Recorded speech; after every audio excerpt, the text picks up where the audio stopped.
দিল্লিতেও মোদি নয়। দিদি যেটা করবে সেটা হচ্ছে ইন্ডিয়া জোটকে ওখানে ক্ষমতায় এনে দেবে।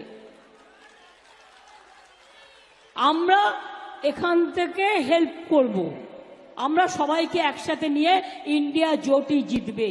কালকে পর্যন্ত আমাদের কাছে যে হিসেব আছে তাতে ওরা বড় জোর 190 থেকে 195, আর ইন্ডিয়া জোট 315 ইতিমধ্যেই ক্যালকুলেশন করেছে, 3-4টে পার্টি বাদ দিয়ে। এখনো কাজেই মোদি আসছে না, স্লোগান তুলতে হবে, अली गली में शोर है, बीजेपी चोर है। বিনা পয়সায় রেশন পাচ্ছেন, পাবেন। এনআরসি করতে দেব না।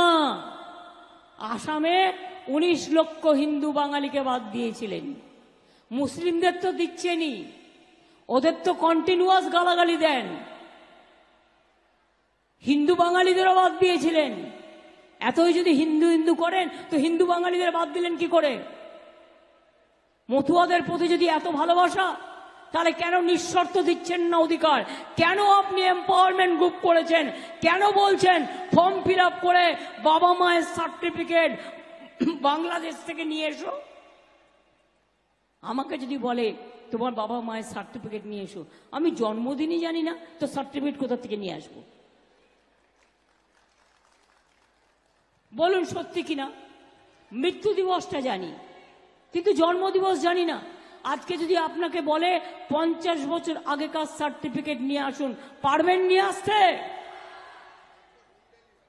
আপনাদের একটা কাজ করুন, আপনাদের যিনি বিজেপির প্রার্থী হয়েছে তাকে বলুন তুমি প্রথম অ্যাপ্লাই করো।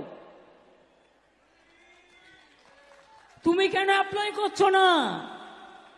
কারণ বিদেশি হয়ে যাবে। নিজের বেলায় আটি সুটি, পরের বেলায় দাঁত কপাটি, তাই তো? নিজে করবে না, নিজে করলে বিদেশি হয়ে যাবে। তা আপনি কেন করবেন? কেউ জমা করেনি, দুজন বাইরের লোককে নিয়ে এসে সারা ভারতবর্ষে জমা করেছে, কেউ করেনি।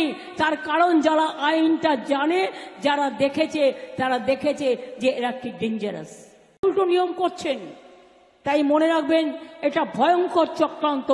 আর একটা চক্রান্ত করেছে ইউনিফর্ম সিভিল কোড, যেটা হচ্ছে সংখ্যালঘুদের কোনো অস্তিত্ব থাকবে না, ওবিসিদের কোনো অস্তিত্ব থাকবে না, তপশিলীদের কোনো অস্তিত্ব থাকবে না, আদিবাসীদের কোনো অস্তিত্ব থাকবে না, হিন্দুদেরও কোনো অস্তিত্ব থাকবে না। শুধু one nation, one political party leader. বিজেপির কিছু গুন্ডা, কিছু মাফিয়া আর কিছু লুটেরা বাহিনী। ভারতবর্ষে ইলেকশন আর হবে না। মোদি যদি আসে আর কোনোদিনও ভারতবর্ষে ইলেকশন হবে না। ভারতবর্ষের গণতন্ত্রটাকে শেষ করে দেবে, সংবিধানটাকে খেয়ে নেবে, হজম করে নেবে। ইতিহাস বদলে দিয়েছে, ভূগোল বদলে দিয়েছে, শিক্ষা বদলে দিয়েছে, চরিত্র বদল করে দিয়েছে, আমাদের দেশের সম্প্রীতির কাঠামো চরিত্র বদল করে দিয়েছে। তাই মনে রাখবেন, আর মোদি নয়,